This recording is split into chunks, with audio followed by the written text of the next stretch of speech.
제가 분명히 기억하는 게 있는데요. 2월 말에 코로나가 대구에서 크게 터지기 직전 주일에 오후 예배에 사람들이 많이 와서 숫자를 세려봤더니 57명이 왔더라고요. 보통 주일에 60명이 좀 더 나오는데 어떤 날 되게 적게 나온 날 55명이 나온 적이 있습니다. 그거보다도 더 많게 나온 57명이 나온 주가 있어서 제가 마음이 기뻤습니다.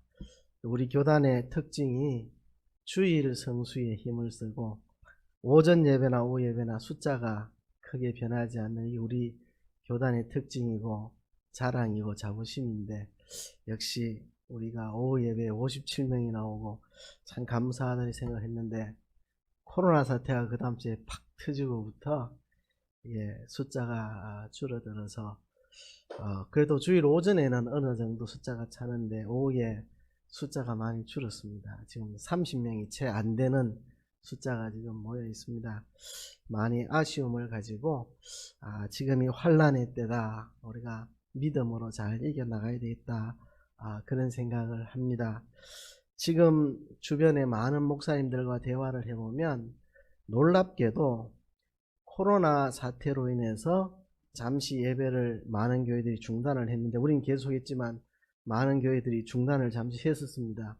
근데 다시 되돌아오지 못하고 주일 오전 예배는 드리는데 오후 예배는 사라진 교회가 부지기수로 많습니다. 제가 다 통계를 안 내봤기 때문에 모르지만 제가 아는 분들 중에서는 오후 예배를 드리는 교회가 많지가 않습니다. 그러니까 오후 예배가 사라져버린, 다시 못 드리는, 되돌아오지 못하는 엄청난 일이 벌어졌습니다. 저도 잘 이해가 잘 가지 않습니다. 왜 오후 예배는 못 드리고 있는지 잘 이해가 안 가는데, 어제도 어떤 목사님하고 통화를 했습니다. 이 울산 기독교연합회 임원을 맡고 계신 목사님인데 2월 말부터 5월 초까지 목회자 가족만 예배를 드리고 다 영상으로 예배를 드렸는데, 5월 초부터 이제 다시 정상으로 다 되돌렸는데, 주일 오전 오후 수요일 금요일 새벽까지 되돌렸는데 주일 오후 예배가 제대로 돌아가지 않고 이제 포기를 하려고 한다 하더라고요. 주일 식사도 5월달에 다시 재개를 했는데 주일날 공동 식사를 하지 말라는 압력이 너무 거세서 식사를 못하고, 근데 그것도 이해가 잘 안 가는데 주일날 교회에서 공동 식사를 안 한다고 오후 예배를 못 드릴 이유가 없잖아요, 그죠? 근데 제가 통화하는 많은 목사님들은 점심 식사를 안 하면 오후 예배가 불가능하다, 다들 그렇게 말해요. 지금도 저는 그게 이해가 안 갑니다. 우리도 공동 식사 중단하고도 다 집에 가서 점심 먹고 예배드리러 오시는데 왜 그게 안 되는지 저도 이해가 잘 안 가요. 저도 달산교회 처음 출석할 때 공동 식사가 없었고 집에 와서 점심 먹고 가서 오후 예배 드리고 그러다가 얼마 후에 이제 공동 식사가 생겼는데, 그 전에 공동 식사 없이도 주일 오전이나 오후나 거의 같은 숫자가 예배를 드렸는데 왜 지금 그게 안 되는지 저도 이해를 안 가는데, 많은 교회들이 공동 식사를 못하게 되면 오후 예배는 못 드린다고들 이야기를 해요. 어제 통화한 목사님도 그래서 공동 식사를 중단하는 압력이 너무 거세서 다시 시작했다가 이제 포기하고 이제 주변에 오전 예배 마치고 주변 식당 가서 다 사 먹고 오라고 그렇게 다 보냈는데 마음이 너무 안 좋다고 주일날 그렇게 식당에 사 먹으러 보내는 것도 마음이 안 좋고, 또 안전하게 교회에서 먹는 게 가능한데 왜 위험하게 다들 식당에 가서 교인들을 먹게 하고 교인들을 그렇게 내몰아야 되나, 목사로서 너무 마음이 괴롭다고. 그래서 이제 지금 와서는 오후 예배를 없애기로 이제 마음을 결국 먹었다, 이렇게 이야기를 하더라고요. 그래서 이해는 저도 잘 안 갑니다. 주일 점심 식사 공동 식사 안 하는 거하고 오후 예배 못 드리는 거하고 무슨 관계가 있는지 저는 이해는 안 가는데, 하여튼 저와 대화한 많은 목사님들이 하나같이 공동 식사가 없으면 오후 예배를 포기해야 된다, 그렇게들 이야기하는데, 한국 기독교의 토양이 이렇게도 약한가? 점심 식사 교회에서 안 한다고 예배를 없애야 될 만큼 그 정도로 교인들의 믿음이 허약한가? 굉장히 좀 실망스럽기도 하고요. 또 우리 교회는 뭐 공동 식사 중단해도 오후 예배를 이렇게 변함없이 드릴 수 있는 것에 대해서 참 감사하기도 하고, 그런데 우리도 조금씩 줄어드는 느낌, 오후 예배가 조금씩 줄어드는 느낌이 들어서 우리도 계속 이렇게 줄어들어서는 안 되는데 하는 염려도 좀 있고 그렇습니다. 우리가 이 어려운 시기를 흔들리지 않고, 지금 참 환난의 시대입니다. 환난의 시대. 이 환난의 시대를 우리가 기도하고 힘을 모으고 서로 하나가 돼서 잘 극복을 해야 되겠습니다. 제가 뭐 오후에 또 숫자가 안 많으니까 교인들이 다 오면은 또 말하기 어려운 부분도 좀 이야기를 하자면, 지금 굉장히 제 마음속에 의문이 있습니다. 의문이. 무슨 의문이냐? 의문입니다. 이렇다 저렇다 단정 짓는 게 아니고 의문인데, 수요일날 8일날 수요일날 그 중앙안전대책본부에서 총리가 교회에 대해서 새로운 방역 지침을 마련했다고 이렇게 했다고 언론에서 이제 보도가 났습니다. 그리고 10일 금요일 오후 6시부터 시행을 한다 이렇게 했는데, 지금까지 교회에는 아무런 통보가 없습니다. 뭘 어떻게 하라는 건지 지침이 온 게 하나도 없습니다. 그러면서 언론을 통해서만 자꾸 그 말을 하고, 오늘도 전사님 이야기 들으니까 전 국민에게 보내는 그 재난 문자에 계속 교회가 코로나 전파에 집단 감염의 원인이 되고 있다, 조심해야 된다, 이걸 전 국민을 대상으로 이것만 자꾸 무차별로 뿌리고 언론을 통해서 계속 그러고, 정작 교회에서는 새롭게 된 지침이 뭔지 내려온 게 하나도 없습니다. 진짜 교회에게 새로운 지침을 주려고 하는 건지, 그냥 언론에 교회를 이렇게 흘려고 하는 건지 좀 뭐 하면 기분이 이상합니다. 부산에 있는 어떤 목사님은 언론은 그래 말하는데 교회에 내려온 지침이 없어서 구청에 전화를 하니까 자기들도 받은 지침이 하나도 없고, 자기들도 상부로부터 이익과 관련된 어떤 지침도 받은 게 없고, 자기들도 아무것도 할 수가 없다, 뭔지 우리도 모르겠다 이러는데, 자꾸 방송에만 교회가 코로나의 감염의 원인이다, 뭐 교회는 이제는 모든 소모임은 다 금지시킨다, 자꾸 언론에만 자꾸 그런 말을 하는 게, 그리고 뭐 방역 지침을 안 지키면 참석자도 벌금을 매긴다, 막 이런 걸 하는 거는 그냥 언론을 통해서 세상을 향해서 교회 가지 말라는 말을 일부러 하려고 하는 게 목적인지, 교회 방역을 목적인지, 교회 방역이 목적이라면 교회 지침이 내려왔는데 지침이 안 내려온단 말이죠. 울산도 그렇고 부산도 그렇고. 그러면서 계속 언론을 향해서는 또 이 전 국민에게 보내는 문자에서는 자꾸 교회가 문제라는 문자를 자꾸 보내고, 왜 이런 일이 있나 한 좀 의구심이 좀 제 마음속에 있습니다.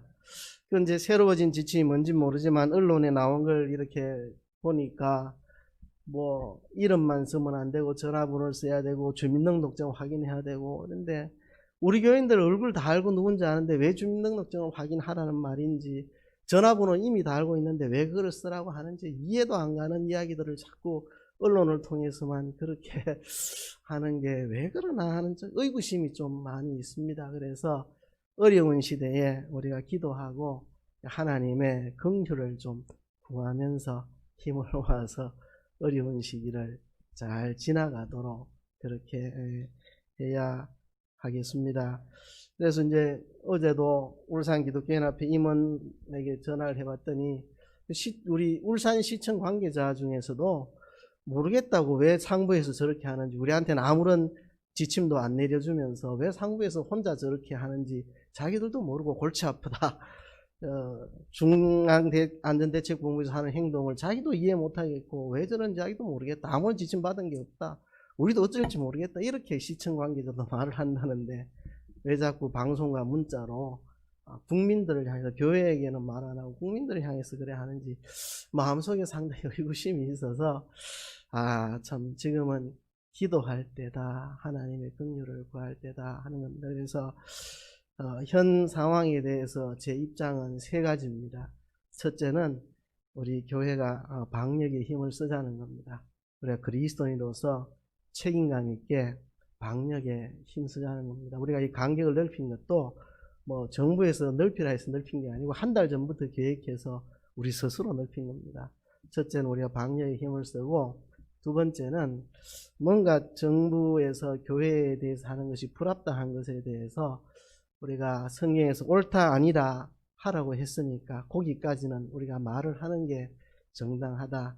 그 이상을 넘어가면 안 되고 옳다 아니다는 분명히 이야기를 하는 것이 옳다, 이게 제 입장이고, 세 번째는 교회가 이런 일을 당하는 것은 하나님의 징계일 수가 있습니다. 구약시대에 유다 백성들이 범죄하니까 바벨론 제국을 통해서 교회를 쳤습니다. 그리고 교회를 친 것에 대해서 바벨론 제국은 멸망시켜서 역사에 사라졌고 교회는 회개하고 돌아오고 그렇게 된 것입니다. 하나님이 하시는 역사라고 생각됩니다. 한국 교회가 하나님 기쁘시게 못한 게 있어서 징계하는 것이라고 생각이 됩니다. 근데 징계에 동원된 바벨론은 하나님 역사 속에 완전히 자치가 사라지도록 멸망을 시켜버렸습니다. 그러니까 양면을 봐야 됩니다. 우리로서는 하나님의 징계인 줄 알고 회개를 해야 할 때다. 첫째는 방역의 힘을 씁시다. 방역에. 그리고 두 번째는 부정당한 것에 대해서 우리가 그래도 바른 인식을 가지고 그렇게 말할 수 있어야 된다. 옳다 아니라까지는 말할 수 있어야 된다는 거. 세 번째, 그러나 하나님이 이런 것을 허락하시는 것은 교회에 대한 하나님의 책망과 징계의 역사라고 봅니다. 그래서 우리가 깊이 자숙하고 회개해서 하나님의 긍휼을 구하는 그것이 우리가 되어야 합니다. 다시 말하면 첫째는 방역에 힘쓰시고 두 번째는 아닌 것에 대한 분별력을 우리라도 가지고 말을 해야 되고 세 번째는 하나님의 징계의 역사인 줄 알고 우리 회개하고 하나님의 긍휼을 구하도록 해야 하겠습니다. 오전에 이 베드로후서 2장 1절부터 10절까지 거짓 선생에 대한 말씀을 전했기 때문에 오늘 오후에는 이단과 관련된 말씀을 좀 이어서 전하려고 합니다. 지금 우리나라에서 제일 문제를 일으키는 이단 중에 하나가 신천지입니다. 자기들 명칭으로 신천지 예수교 정거장막성전이라는 긴 명칭을 가진 우리가 신천지라고 부르는 이단 집단인데요. 이단 상담가들의 이야기를 들어보면 이단 상담의 90%가 신천지에 관한 것이라고 말합니다. 사실 신천지가 우리나라에서 제일 큰 이단이 아니거든요. 통일교가 훨씬 큽니다. 하나님 교회가 훨씬 큽니다. 그런데 그렇게 크지도 않은 신천지가 이단 상담의 90%를 차지할 정도로 아주 심각한 문제를 일으키고 있습니다. 왜 이 신천지가 이 특별한 문제가 되느냐 하면 기존의 이단들은 나는 여호와의 증인입니다 하고 다가오고 또 때로는 자기를 숨기기도 하지만 그냥 다가올 때 내가 여호와의 증인이란 말을 안 할 뿐이지 교회 바깥에서 그냥 이렇게 포섭을 하는 그런 건데 이 신천지는 교회 안에 교인인 양 잠입을 해가지고 연극을 하고 얼마나 참 상상할 수 없는 방법을 동원하는지. 요즘 이제 코로나 때문에 그런 말들 하는데 기존의 코로나보다 100배나 강력한 변종 코로나가 발견됐다 그런 말들이 있는데 확인은 안 해봤어요. 그런데 그것처럼 이 이단의 변종으로 기존의 이단보다 100배나 강력한 신천지라는 아주 변종 이단이 나와가지고 상상 못한 방법으로 교회를 공격해오고 있기 때문에 그렇게 큰 이단도 아닌데도 제일 시끄럽게 교회를 어지럽히고 있다는 게 이게 좀 특수한 상황입니다. 전에 어떤 신천지에 빠진 사람이요 충격을 받았습니다. 진짜 정신과 치료를 받을 만한 충격입니다. 한번 상상을 해보세요. 그 사람이 요리를 배우려고 어느 교회 문화센터에 갔는데 거기서 어떤 사람을 만나서 같이 대화를 하고 친해졌는데 내가 시어머니에 대한 상처가 있는 사람인데 그런 상처를 이야기했더니 막 울면서 자기도 똑같은 상처가 있다고 막 같이 울어주고 해서 진짜 친한 내하고 똑같은 상처를 가졌고 내 아픔을 제일 잘 알아주고 제일 잘 들어주는 너무나도 고마운 분을 알고 친했는데 이 사람이 신천지고 거짓으로 자기 앞에 연극을 한 줄 몰랐죠. 그리고 이 사람이 다른 문화센터로 가자고 좋은 데 있다 해서 데리고 가서 따라갔는데 거기서 또 우연히 누군가를 만났는데 나 알고 보니까 그 사람도 신천지 사람이고 일부러 둘이서 짜고 연극한 걸 자기 혼자 쏟고 있었. 또 거기서 우연히 또 누구를 만났는데 그 사람도 신천지인데 이 셋이서 짜고 지금 자기를 갖고 놀았다는 걸 모르고 있는 거죠. 또 거기서 누구를 만났는데 이 사람도 신천지고 이 네 사람이 다 짜고 치는, 다섯 사람, 여섯 사람 다 짜고 치는 고스톱. 자기 하나를 쏘기 위해서 그 사람이 1년 넘게 연극을 하며 자기를 갖고 노는데 자기만 모르고 진심인 줄 알고 진짜 인생이 좋은 친구로 알고 지냈는데 그 실상을 제가 다 알려줬고 밝혀주니까 이분이 진짜 정신과 치료받을 만한, 그러면 내한테 울어주고 했던 게 다 연극이고 내 속이려고 자기들 뭐 3사람 5사람 신천지에서 모여가지고 오늘은 이 사람을 어떻게 유연을 하고 어떻게 꼬시자 자기들끼리 다 짜고 나와가지고 배역정예가 연극하고 있는데 자기만 모르고 그런 생활을 1년이고 했다고 생각하니까 정신적인 충격 진짜 미쳐버릴 것 같아요. 내가 그런 일을 당했다 생각하면 정신과 치료를 받아야 될 만큼 정신적인 충격이 큽니다. 그러니까 이 신천지라는 집단의 악질성은 말로 할 수 없는, 사람을 정말 미치게 만들 만큼 그 분노가, 이 사람이 그걸 알고는 목사님 진짜 그 사람은 진심으로 내게 다가온 거지 다 신천지라 해도 고한 사람은 아닐 거예요. 그 사람도 신천지라는 거 다 확인시켜 줬더니 뒤로 넘어가려고 그래요.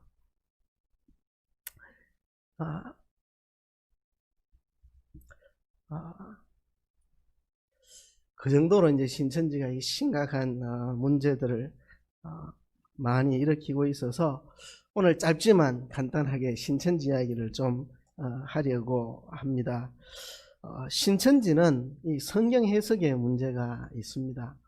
그러면 모든 이단이 다 성경 해석에 문제가 있죠. 물론 그렇죠. 그렇지만 특별히 이단은 신천지는 성경 해석에 목을 매는 이단입니다. 가령 JMS 정명석 그 이단은 그렇게 성경 해석에 목을 매지 않아요.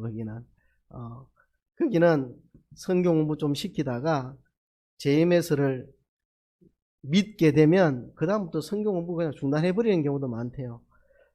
JMS는 독특하게 그 신자들과 정명석이라는 사람 사이의 인격적인 교감으로 연결이 된 집단입니다. 그래서 성경 해석과 관계없이 정명석 씨와 그 신도들 간에 뭔가의 교감이 있는 집단이에요. 독특한 집단이죠. 그래서 성경 해석과는 초월된 다른 세계가 있고, 근데 신천지는 철저하게 성경 해석과 관련된 이단입니다. 그래서 신천지가 지독하지만 거기서 가르치는 성경 해석이 엉터리 해석이라는 것만 알려주면 누구든지 다 나옵니다. 누구든지 다 나와요. 신천지가 지독하기도 하지만 그들의 성경 해석이 엉터리라는 것만 알려주면, 그것만 깨달으면 대부분 다 나옵니다. 그러니까 신천지는 성경 해석에 핵심이 있고 자기들이 엄청나게 자랑합니다. 자기들의 성경 해석이 가장 옳은 해석이고, 기존의 교회 목사들은 성경을 전혀 모른다, 그래서 성경 해석할 줄 모른다, 우리는 자신 있다, 언제든지 대결하면 이길 자신 있다, 이렇게 자기들대로는 막 자기들 해석이 가장 옳은 해석이고 기존 교회는 성경을 몰라서 엉터리 해석을 한다, 자기들대로는 엄청난 자부심을 가지고 있습니다. 그 자부심을 심어줍니다. 그래서 이 사람들은 자기들의 해석만 옳고 기존의 우리와 같은 기성교회들은 담임 목사가 성경을 모르기 때문에 거짓말로 쑥물을 먹이는, 음행의 포도주를 먹이는 자리다, 뭐 이렇게 이제 그것을 가르치고 자기들은 자신감이 있거든요. 근데 그게 다 엉터리 해석이라는 것만 알려주면 이 사람들이 무너지거든요.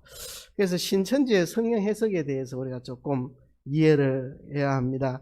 근데 신천지 성경 해석을 다루기 전에 신천지의 교리를 먼저 다루어야 됩니다. 왜 그러냐 하면 정상적으로 하면 성경 해석을 먼저 다루고 교리를 다루어야 됩니다. 왜 그러냐 하면 우리가 믿는 교리는 다 성경 해석에서 나오는 겁니다. 내가 이런 교리를 믿겠다고 마음먹은 게 하나도 없고 성경을 주 해석을 하면 성경 해석 속에서 교리가 나오는 거거든요. 그래서 성경 해석이 먼저고 그 다음에 교리가 거기서 나오는 겁니다. 저는 목사로서 성경을 읽을 때 지금까지 내가 알고 있던 교리를 다 내려놓습니다. 지금까지 어려서부터 배웠던 모든 교리를 다 내려놓고 성경을 처음부터 다시 봅니다. 그렇게 봤을 때 내가 지금까지 배웠고 믿고 있고 알고 있던 교리하고 맞으면 그대로 가는 거고, 내가 이때까지 배웠고 알고 있던 것 중에 틀린 부분이 나오면 성경대로 고칩니다. 언제든지 고칩니다. 성경이 이게 진리고 내가 알고 있는 교리는 오류가 있을 수 있으니까. 그죠? 성경 해석에서 교리가 나오는 게 맞는 거죠. 그런데 이단들은 반대로 갑니다. 자기들이 주장할 교리를 먼저 정해 놓습니다. 그리고 그 교리를 뒷받침할 수 있는 성경 해석을 연구해서 만들어내는 겁니다. 그러니까 이 신천지도 자기들이 주장하고 싶은 교리를 먼저 만들어 놓고 어떻게든 성경을 비틀어서 그 교리가 맞다는 것을 증명하기 위해서 성경 해석은 하나의 액세서리로 따라가는 겁니다. 자기들이 먼저 교리를 만들어 놓고 그 교리를 증명하기 위해서 성경을 비틀어서 해석을 억지로 만들어낸 거기 때문에 먼저 신천지 교리를 좀 생각을 해봐야 됩니다. 먼저 교주 이만희에 대한 그들의 교리입니다. 이들은 이만희 교주를 총회장이라고 부르는데요, 신적인 존재로 여깁니다. 이단은 언제나 그렇듯이 자기 교주들을 신적인 존재로 그렇게 여깁니다. 그래서 신천지 성경 해석은 다 이만희 중심적 성경 해석입니다. 이만희가 재림 예수격 되는 사람인데 봐라, 성경에 이렇게 말하지 않느냐, 맞지 않느냐. 이만희가 새 요한격 되는 사람인데 성경에 이렇게 말하지 않느냐, 이제 이렇게 그들이 가는 거죠. 그래서 그들의 모든 성경 해석은 이만희가 신적인 존재다, 재림 예수에 해당하는 사람이다 하는 것을 증명하기 위한 근거로서 성경 해석을 이용을 합니다. 그리고 이만희가 특별한 사람이기 때문에 이만희가 창시한 신천지라는 집단도 이건 특수한 집단이다. 그 안에만 구원이 있고 그 안에만은 생명이 있다. 이제 그렇게 주장하는 그것이 그들이 교주 이만희에 대해서 주장하는 겁니다. 그래서 모든 성경 해석, 모든 교리는 이만희 중심적 교리, 이만희 중심적 해석입니다. 이 기독교하고 다르죠. 모든 성경은 그리스도 중심, 모든 성경은 그리스도 중심입니다. 그리고 우리는 모든 성경을 그리스도 중심적으로 이해를 하죠. 구약은 오실 그리스도에 대해서, 신약은 이미 오신 그리스도에 대해서, 그리고 앞으로 오실 그리스도에 대해서 그리스도 중심적인 성경관을 우리는 가지고 있는데, 신천지는 이만희 중심적 교리, 이만희 중심적 성경 해석을 하는 사람이다 하는 것입니다. 이만희는 그렇게 이제 주장을 합니다. 예수님께서 열린 책의 말씀과 예언을 이룬 것을 오직 희에게만 보여주고, 이만희 희에게만 보여주고 지시하였기 때문에 온 세계 중에서 희만이 신약의 성취에 대해 증거할 수 있다. 그러니까 이만희만 하나님의 계시를 받았고, 이만희만 요한계시록을 알고, 이만희만 요한계시록을 해석할 자격이 있고, 이만희 외에 나머지 모든 목사들은 다 이거는 사꾼이고, 이거는 음행의 포도주를 먹이는 거짓 목자고, 저 같은 사람은 쑥물을 먹이는 사람이고, 요한계시록을 전혀 알지 못해서 해석을 할 줄 모르는 사람이고, 이만희만이 하나님의 말씀을 받아먹은 사람이다. 그렇게 이제 주장을 합니다. 그래서 이만희에 대해서 여러 가지로 표현을 합니다. 사도 요한의 입장에 있는 목자다. 요한계시록에 하나님이 계시를 주실 때 사도 요한을 통해 주셨잖아요. 그것처럼 지금 하나님이 계시를 이만희를 통해서만 계시를 주신다. 그렇게 이제 주장을 합니다. 그리고 이만희를 이긴 자라고, 요한계시를 보면 이긴 자가 아니고 실제로는 이기는 자죠. 이기는 자. 근데 이 신천지에서 말을 좀 바꿉니다. 일부러. 요한계시록 분명히 이기는 자라고 되어 있는데 이긴 자라고 이제 이렇게 이야기를 하면서 이만희가 이긴 자다. 이긴 자다. 근데 요한계시록 읽어보면 이긴 자는 승리한 성도 전체를 가리키는 겁니다. 그렇죠? 이기는 자는, 우리가 요한계시록을 자연스럽게 읽으면 이기는 자는 믿음으로 승리한 성도들 전체를 이기는 자라 그랬지, 특정한 한 사람을 가리켜서 그 사람 이긴 자 이래 가르친 거 아니. 근데 신천지에 이제 유혹이 되면 고래 가르치면 눈에 그래 보여요. 아, 이게 이제 한 사람이네. 이거는 이만희다. 이렇게 이제 그렇게 해서 이만희에 대한 다양한 칭호들을 사용을 합니다. 다른 보혜사. 예수님께서 내가 가면 또 다른 보혜사를 보내주겠다 하셨잖아요. 이거는 성령을 말합니다. 성령이.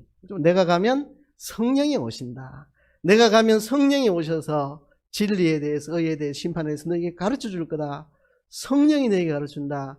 내가 가면 또 다른 보혜사가 오신다. 성령을 말한 건데 예수님이 가시면서 또 다른 보혜사를 보내준다. 근데 그게 바로 이만이다. 뭐 이런 식으로. 그래서 성령에 좋은 건 다 이만입니다. 성령에 좋은 거는 다 이만이. 또 다른 보혜사, 이기는 자. 이기는 자는 승리한 그리스도인들을 이기는 자라 했는데 이기는 자는 이만희, 언약의 목자, 예수의 새 이름을 받은 자. 이것도 요한계시록에 믿음으로 승리한 성도들을 가리켜서 예수님의 새 이름을 받은 자라 했는데 이만희가 예수님의 새 이름을 받은 자고 책을 받아 먹은 자고 언약의 목자고 예수님의 새 이름을 받은 자고 사도 요한격 선지자고 새 요한이다 이렇게 주장합니다. 근데 이제 살짝 속임수가 있죠. 다른 것들은 성경에 나오는 것들을 좋은 것들을 이만희에게 갖다 붙인 건데 이 새 요한 하는 건 성경에 안 나옵니다. 안 나와요. 그리고 사도 요한격 선지자 이런 말도 성경에 안 나옵니다. 자기들이 그냥 만들어 붙여가지고 모르는 사람은 다 성경에 나오는 걸로 착각하게 만드는 거죠. 성경에 나오지도 않는데 사도 요한격 선지자 새 요한. 그러니까 사도 요한이 요한계시록을 계시받았듯이 이만희는 요한계시록의 실상을 계시받았다. 그러니까 사도 요한을 통해서 계시가 주어졌듯이 요한계시록의 실상은 이만희를 통해서 주어진다. 근데 기존 교회 목사들은 요한계시록의 실상을 모르니까 다 거짓 목자다. 뭐 이렇게 이제 주장을 합니다. 그래서 이만희에 대한 칭호가 어떤 사람 세를 보니까 31가지더라. 뭐 그렇게 이야기하는 데도 있습니다. 신천지에서 이만희는 진리의 전달 과정에 있어서 그를 통해서만 진리를 알 수 있기 때문에 사도 요한격 선지자라 그렇게 말하고 그를 통해야만 구원을 받을 수 있다는 뜻으로 이긴 자라 그렇게 말하고 신약 시대에 모두 예수님의 말씀을 들어야 했듯이 재림 시대에는 이만희의 말을 들어야 구원 얻는다. 그래서 보혜사라 그렇게 말하고 14만 4천 명을 선택하는 것은 이만희가 한다. 보좌에 앉은 자고 뭐 하여튼 뭐 등등등등 여기까지 하겠습니다. 이만희를 그렇게 신격화하는 이것이 신천지 교리의 특징이다 하는 것입니다. 그 다음에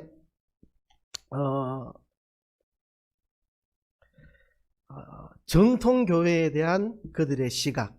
그러니까 신천지에서 우리와 같은 기성교회, 정통교회에 대한 그들의 시각은 딱 두 단어로 요약됩니다. 영적 바벨론, 그 다음에 두 종류의 씨앗이 뿌려져 있는 밭. 우리를 영적 바벨론이라고 말합니다.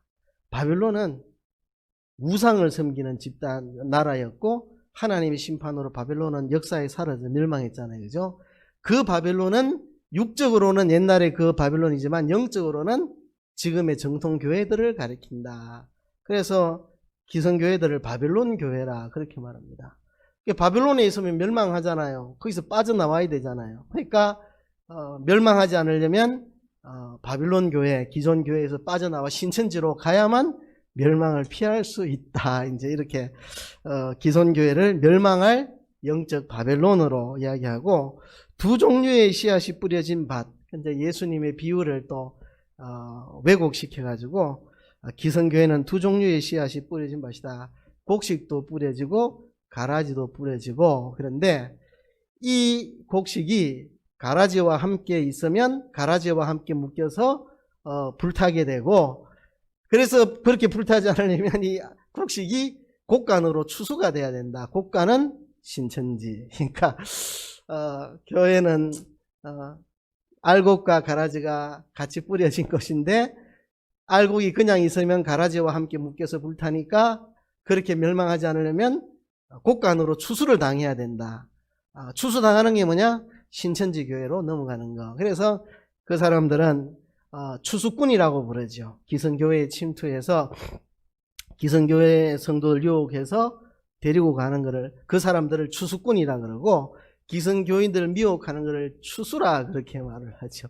이제 그거를 합리화하기 위해서 이렇게 기성교회는 곡식과 가라지가 같이 뿌려진 밭인데 알곡이 가라지와 함께 불타지 않으려면 곡간인 신천지로 빠져나가야 된다. 그거 하는 사람들이 추수꾼이고 그게 추수하는 일이다. 이래서 그들의 그런 악랄한 것들을 그렇게 정당화시킵니다. 그래서 기성교회를 바빌론 교회, 그 다음에 두 종류의 씨앗이 뿌려진 밭, 그렇게 이야기를 합니다. 그 다음에 성경에 대한 그들의 주장. 성경은 비유다, 이렇게 말합니다. 성경은 비유다. 그죠? 성경이 비유가 아니죠. 성경의 일부분에 비유라고 하는 문학적 방법을 썼죠. 그죠? 제가 말할 때 제 말이 다 비유가 아니잖아요. 그죠? 가끔 한 번씩 제가 비유라고 하는 문학적인 표현을 한 번씩 쓰잖아요. 그죠? 예수님도 늘 비유를 말씀하신 게 아니고 그냥 일상적으로 말하시다 어떨 때 비유라는 문학적인 방법으로 진리를 말씀하셨고 또 성경 전체에도 그런 비유가 몇 군데 나옵니다. 그래서 우리가 비유를 해석하는 것은 성경이 비유라는 문학적 방법으로 어떤 말씀을 할 때 그거를 비유의 방법으로 해석을 하는 건데 신천지가 말하는 것은 성경 전부가 다 비유다 이 말이에요. 성경 전체가 다 비유다. 그렇게 말하는 것은 정상적인 해석으로는 이만희를 신격화시킬 수 없으니까 비유라고 말하면 이제 그때부터 해석을 자기 멋대로 갖다 붙일 수 있는 여지가 생기잖아요. 원래 성경 해석에도 비유는 좀 다양한 해석이 있습니다. 비유니까 이해하는 사람마다 좀 다르게 할 수 있고 그래서 일상적인 본문들은 뭐 해석자에 따라서 크게 안 다르게 해석을 하는데 비유들은 비유이기 때문에 뭘 비유했느냐를 좀 서로 다르게 말할 수 있거든요. 근데 이단들은 거짓말하는 사람들이니까 자기들의 목적을 달성하기 거짓말하는 사람이니까 이제 비유라고 해놓으면 그때부터 이제 온갖 상징, 자의적 해석, 비약, 알레고리 이런 걸 동원해가지고 말도 안 되는 방법으로 이제 성경을 풀죠. 그래서 이들은 그 짝짓기 방법을 씁니다. 그러니까 성경을 그 문자적으로 문맥 그대로 제가 주일마다 설교하는 거는 있는 그대로 성경 문맥을 따라서 이렇게 설교를 하는데 그들은 절대 성경을 그래 안 봅니다. 짝짓기 해서 요 단어 저 단어 딱딱 이렇게 짝을 지어가지고 성경이 말하는 것과는 전혀 다른 결과를 도출해내는 거죠. 이렇게 이제 짝짓기를 통해서 엉터리 비유 해석을 그들이 하고 또 이 사람들은 예언과 실상론이라는 게 있습니다. 계시에는 환상 계시와 실상 계시가 있다. 이런 것도 근거 없는 이야기입니다. 성경 어디에 환상 계시가 있고 실상 계시가 따로 있다고 그런 말 없죠. 근데 이제 이런 주장입니다. 잘 들어보세요. 사도 요한이 요한계시록을 환상을 통해서 본 걸 기록했잖아요. 그래서 그걸 환상계시라고 하고 그것은 먼 미래에 이루어질 어떤 일에 관한 것인데 환상계시는 임봉되어서 아무도 해석할 수가 없다. 약속하신 그 목자가 오시기까지 그 요한계시록은 닫혀있고 아무도 이해할 수 없다. 그런데 세상 마지막에 약속하신 그 목자가 온다. 그 목자가 누군지 아시겠죠? 그죠? 이만희. 예. 그래서 그가 요한계시록의 환상계시의 실상을 보았다. 실상계시를 보았다. 이 성령을 통해서 설명을 들었다. 그래서 비로소 그 약속된 목자 이만희 씨가 와서 요한이 기록한 환상계시의 실상계시를 그가 다 성령을 통해서 듣고 보았고 그를 쓴 게 이만희의 계시록의 실상이다. 해서 사도 요한은 요한계시록을 썼듯이 자기는 계시를 받아서 요한계시록의 실상을 썼다. 사도 요한은 환상계시를 본 거고 자기는 실상계시를 봤다. 이런 이거는 반박할 필요도 없는 터무니없는 무슨 말 같지도 않은 그런 말 같지 않은 이야기라고 하고 비판 안 하고 넘어가겠습니다. 그래서 이제 자기가 요한계시록을 해석할 수 있는 유일한 사람이다. 그렇게 이야기하는데 요한계시록이 그런 책이 아니죠. 요한계시록은 도미시안 황제의 로마 시대의 핍박 아래에 있던 기독교인들에게 편지를 써서 요한계시록의 대부분의 이야기는 먼 미래에 일어날 이야기가 아니고 그 시대에 일어나고 있는 이야기가 대부분입니다. 아니 핍박받고 있는 교인들에게 자기들은 알지도 못할 먼 미래 이야기를 써주는 게 무슨 의미가 있습니까? 이만희의 말에 의하면 초대교회 당시 요한계시록을 받아든 성도들은 읽어봐도 무슨 소리인지 아는 사람이 한 명도 없다. 이만희가 나타날 때까지 2000년 동안 요한계시록을 이해한 사람은 아무도 없다. 이게 이만희의 주장이거든요. 이해도 안 되는 책을 만대 보내요. 환란 중에 있는 성도들에게 야고로지 이건 아무도 몰라. 읽어봐도 너가 모르거든. 야고로지 이건 2000년 후에 알아. 이래 장난치려고 그걸 보냅니까? 요한계시록에 있는 대부분의 이야기는 그 시대에 일어나고 있는 일입니다. 어떻게 사단이 성도들을 공격하고 있고 성도들이 어떻게 여기서 믿음을 지켜내고 있고 어떻게 믿음을 지켜야 되는지, 그리고 일부분이 장차 올 이야기가 끝에 일부분이 있습니다. 대부분은 그 시대의 이야기입니다. 그 시대의 이야기. 그렇죠? 그래서 그 시대에 성도들이 읽고 이해를 다 하고 이렇게 우리가 살아야 되겠다 하는 용기를 얻고, 오늘 우리들도 그 시대에 그런 교훈인데 그게 우리 시대에는 이렇게 적용이 되는구나 알고 우리도 용기를 얻고 오고 오는 모든 시대 사람들이 이해하는 것을 이만희는 요한은 환상계시를 받고 아무도 이해를 못한다. 요한도 이해를 못한 것을 썼다. 자기도 써놓고 뭔 뜻인지 모른다. 환상만 본대로 썼어요. 근데 그것을 이만희가 이제 약속된 목자로 가서 그걸 이해해서 그걸 써서 이만희만 요한계시로 해석한다. 뭐 이런 게 이제 그들의 성경관입니다. 근데 신천지의 이런 성경 해석의 궁극적인 목적은 결국 이만희 신격화하는, 그게 이제 그들의 궁극적인 목적이라 하겠죠. 신천지의 성경 해석의 이제 기본적인 틀은 이제 시대 구분입니다. 시대 구분. 이 사람들 시대 구분하는 걸 좋아해요. 이단들이 대부분 잘 그렇습니다. 왜 시대를 구분하느냐 하면 지금은 이만희의 시대다. 지금은 문성명의 시대다. 그 말을 하려고 시대 구분을 하는 겁니다. 잘 들어보세요. 우리는 시대 구분을 어떻게 합니까? 구약과 신약 두 가지잖아요. 이단들은 세 가지입니다. 구약, 신약, 재림의 때 이렇게 세 가지로 합니다. 그러면 구약은 오실 예수님을 증거했다. 신약은 앞으로 재림할 예수님을 증거했다. 재림의 때는 예수님의 영이 보이지 않게 재림한 이만희의 시대다. 그 이야기 하려고 하는 거예요. 그 이야기. 그래서 세 가지로 시대 구분합니다. 구약, 신약, 그 다음에 재림의 시기, 이만희의 시대.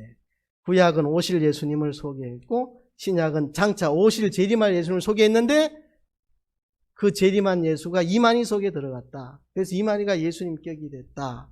지금은 이만희의 시대다. 그래서 지금은 이만희의 가르침을 받아야 구원을 얻는다. 그래서 구원을 얻으려면 이만희를 믿어야 된다. 이제 이런 쪽으로 이제 가려고 하는. 그래서 시대 구분을 하고 시대마다 구원자가 있다. 그죠? 그때는 예수님 구원자고 지금은 이만희가 구원자다. 이렇게 이야기. 시대 구분과 시대마다의 구원자가 있다. 지금은 이만희의 시대다. 그렇죠? 근데 예수님 오셨을 때 핍박받지 않았느냐? 그 이만희도 지금 와가지고 핍박받고 똑같다. 기성교회가 이만희를 핍박하지 않느냐? 예수님도 그 당시에 핍박당했다. 뭐 이렇게 이제 예수님에게서 좋은 거는 다 이만희에게로 갖고 와서 이제 그렇게 하는 게 그 사람들의 성경 해석 방법입니다. 그리고 아까 말했듯이 환상계시와 실상계시론 해서 요한은 환상계시를 받고 이만희 자기는 실상계시를 받다. 이런 터무니없는 요한계시록을 말도 안 되는, 요한계시록은 그 시대에 일어나는 이야기를 그 시대 성도들에게 한 겁니다. 그 일부분은 이제 미래에 있을 일들을 해서 소망을 주는 그런 부분이 일부분이 있고 대부분은 그 시대의 이야기고 이만희가 말하는 것은 터무니없는 이야기죠. 그리고 신천지는 비유풀이를 합니다. 비유풀이. 그죠? 성경 전체를 다 비유라고 주장을 하고 그래서 그 비유를 풀어야 된다라고 그들이 주장을 하고 있습니다. 성경 전체가 비유인 것도 아니고 그들이 비유를 푸는 방식도 대단히 잘못되었습니다. 그들은 풍류적 해석을 이제 하는데요. 성경 해석에서 제일 위험한 해석이 풍류적 해석입니다. 풍류적 해석. 그렇죠? 예를 들면 이런 겁니다. 그 사람들은 해, 달, 소, 말, 나팔, 인, 대접 이거는 목자와 전도자가 그 실체고 별, 신부, 그런 나무, 양, 풀, 곡식, 열매, 이건 성도를 말하고, 하늘, 배, 산, 섬은 교회가 그 실체고, 뭐 이런 식으로 해가지고 또 단어를 짝짓기를 합니다. 짝짓기를. 그래서 이제 그 짝짓기 근거를 이사야 34장에 너희는 여호와의 책을 자세히 읽어보라. 이것들이 하나도 짝이 없는 것이 없고, 이걸 이제 근거 구절로 성경 구절에는 짝이 있다 이러는데, 이사야 34장에 짝이 있다는 말은 성경 구절에 짝이 있다는 이야기가 아니고 짐승에 짝이 있다는 이야기입니다. 그 이사야 34장을 처음부터 읽어보시면 에돔이 하나님의 심판으로 멸망을 당해서 짐승들이 거기에 모이는 짐승의 거처가 될 것인데, 그 짐승들이 다 짝이 있게 짝짝이 거기서 살게 될 것이다. 자세히 봐라, 다 짝이 있을 것이다. 그 말을 하면서 너희는 여호와의 책을 자세히 읽어보라. 하나도 그 짝이 없는 것이 없고 그래 되어 있습니다. 우리말이 약간 애매하게 번역이 됐는데, 원어 성경을 안 보더라도 영어 성경을 봐도 대번 알 수 있습니다. 이것들이 짝이 없는 것이 없고, 이것들은 성경을 가르친 게 아니고 그 짐승들을 가르친 말입니다. 그냥 에돔이 멸망해서 짐승들이 그 황무지가 된 에돔 땅에 짝짝이 모여 살게 된다, 그 이야기를 한 건데, 이제 그걸 말씀의 짝이라 해가지고 말씀엔 짝을 찾아야 된다, 뭐 이런 식으로 하는 거죠. 그리고 이런 겁니다. 예수님께서 너희 안에 겨자씨 하늘 만한 믿음이 있으면 이 산들어 저기로 옮기오라 해도 그 산이 옮겨질 것이오 그랬잖아요. 산은 뭐냐? 산은 교회다. 그러니까 교회를 옮기는 걸 말한다. 믿음이 있으면 교회를 옮긴다. 그래서 신천지에는 산옮기기라는 말을 씁니다. 교회에 침투해가지고 몰래 자기 세력을 막 하나둘 포섭해갖고 해가지고 자기 세력이 더 많아진 다음에 기성교인들을 쫓아내고 목사 쫓아내고 교회를 신천지에서 접수하는 거, 이걸 산옮기기라고 합니다. 그래서 예수님이 겨자씨 하늘 만한 믿음이 있으면 이 산들어 저기로 옮기오라 해도 옮기온다 하지 않았냐? 산은 교회다. 교회다. 그래서 교회를 옮기는 걸 말한다. 이런 식으로 이제 비유풀이가 뭐 다 그런 말장난 같은 건데, 신천지 사람들은 이것이야말로 기성교에서 들어보지 못한 진리의 말씀이다, 뭐 이렇게 이제 생각들을 하는. 그래서 그 사람들은 계속 그렇게 교육받기 때문에 어떤 성경 구절 읽으면 앞뒤 문맥은 전혀 안 보고 어떤 단어, 산은 뭐지? 산이 나오는 성경 구절 어디? 섬은 뭐지? 별은 뭐지? 뭐 이런 식으로 성경을 보는, 이제 완전히 성경을 보는 시각 자체가 왜곡되게 그렇게 만들어서 그렇게 합니다. 결국 뭐 더 할 이야기들이 좀 있기는 하지만 뭐 한 가지만 더 이야기하고 마무리를 지을게요. 이들이 또 착시 유발 전략을 씁니다. 자기들이 성경만 가르치는, 잘 가르치는 것으로 착시를 가지게 만듭니다. 우리가 볼 때는 저 성경 가르치는 게 아니고 성경 난도질 하는 건데, 다 성경에 나오지 않느냐 짝짓기 해가지고 꼭 자기들이 성경만을 배운다는 착각에 빠지게 만들고, 처음에는 기성교회의 가르침하고 비슷하게 가다가 어느 순간 탁 틀어버려요. 그러니까 이 착시 효과죠. 기성교회랑 우리가 같이 가는 것처럼 하는. 예를 들면 구약의 모든 것들은 오실 예수님을 전가하신 것이다. 정확한 이야기잖아요. 그죠? 또 신약은 오실 예수님을 이야기하고 있다. 맞는 이야기잖아요. 그런데 지금은 재림시대고, 지금은 새로운 언약의 목자 그분의 시대다. 여기서 이제 탁 틀어버리는 거죠. 재림의 시대가 따로 있는 게 아니고 나 신약 시대에 속한 거고 약속의 목자 그런 것도 없고, 그죠? 이래 이야기를 합니다. 신약 성경은 오실 약속의 목자를 이야기한 것이다, 뭐 이런 식으로 이야기를 하는 거죠. 거기서 싹 비틀어 버리는 거죠. 성경 어디에 뭐 그런 예수님이 재림하신다 그랬지 어디 약속의 목자가 온다 그렇게 말한 거 아니잖아요, 그죠? 그런데 이제 살살 비틀어서 착시 효과, 기성교회에서 말하는 거 비슷하게 가다가 끝에 가서 탁 틀어버리는 비약을 하는데, 이게 신천지 해석 방법입니다. 그래서 참 신천지 사람들은 희한한 소리들을 합니다. 여러분 성경 어디를 봐도 예수님의 재림은 모든 사람이 눈으로 볼 수 있도록 오잖아요. 예수님 성천하실 때 너희들이 본 그대로 오신다 이랬잖아요. 근데 신천지에서 뭐라고 하느냐 하면 구름을 타고 오신다고 그러지 않았냐. 구름은 가려서 안 보이게 하는 게 구름이다. 그러니까 구름을 타고 온다는 말은 아무도 모르게 온다는 이야기다. 이러시. 예수님 올라가실 때 구름 사이로 가시지 않았느냐? 그러니까 구름은 가리는 거니까 예수님 오실 때는 아무도 모르게 오신다. 그래서 예수님의 영이 이만희에게 이미 재림을 했다. 예수님의 육에, 아니 이만희의 육에 예수님의 영이 재림해가 하나가 됐다. 재림 예수의 영과 이만희의 육이 하나가 됐다. 뭐 이렇게 주장을 하는 거거든요. 성경 전체가 예수님의 재림은 눈에 보도록 모두가 알도록 온다 했는데 그걸 비틀어 가지고 구름은 가리우는 거니까 예수님의 재림은 가려진 상태에서 온다 이렇게 하고, 또 예수님이 번개가 이 편에서 저 편에 번쩍인 것처럼 예수님도 그래 오신다. 그 말은 순식간에 모두가 보는 가운데 온다는 이야기인데 번개가 얼마나 빠르냐고. 예수님 그렇게 빨리 재림해서 아무도 못 봤다. 이런 식으로 하여튼 뭐 희한한 이야기들을. 그래서 성경이 예수님은 모두가 보는 가운데 재림하신다고 한 이야기를 비틀어 가지고 오히려 예수님은 보지 못하게 온다 이렇게 이제 비틀어서 이야기하고, 예수님은 분명히 육을 가지고 재림하십니다. 그런데 영으로 임한다. 이만희에게 임했다. 뭐 이런 말하고, 예수님이 이 땅에 오셨을 때 성령이 그에게 임했듯이 약속된 목자가 올 때 예수님의 영이 그에게 임한다. 똑같다. 뭐 이런 식으로 해서 예수님도 성령이 임해서 그래 됐고, 예수님도 똑같은 사람인데 성령이 임해 그래 됐고, 이만희도 똑같은 사람이지만 예수님의 재림한 영이 그에게 임해서 그는 재림 예수격의 존재가 됐다. 뭐 이렇게 이제 성경을 이제 난도질을 하는데, 이상하게도 한국의 많은 그리스도인들이 이런 해석에 열광을 하고, 이렇게 드디어 목사들이 모르는 새로운 신세계를 발견했다. 이제 바른 성경을 해석하게 됐다고 이래 하면서 신천지에 쫓아간단 말이죠. 결론은 뭐겠습니까? 우리가 성경을 읽고 연구하고 제대로 배워야 됩니다. 그 이야기 제가 하고 싶은 겁니다.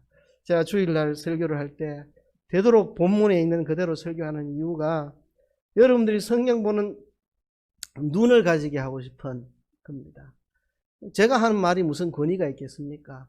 저는 성경에 있는 대로 소개해서 여러분들이 집에 가면 제 이야기는 다 잊어버려도 성경이 이렇게 말했다. 이거는 성경이 분명히 이렇게 말했다. 앞뒤 문맥을 볼 때 이건 이게 정확한 해석이다. 그거를 붙잡게 하려고 제가 항상 성경 본문대로 설교를 합니다.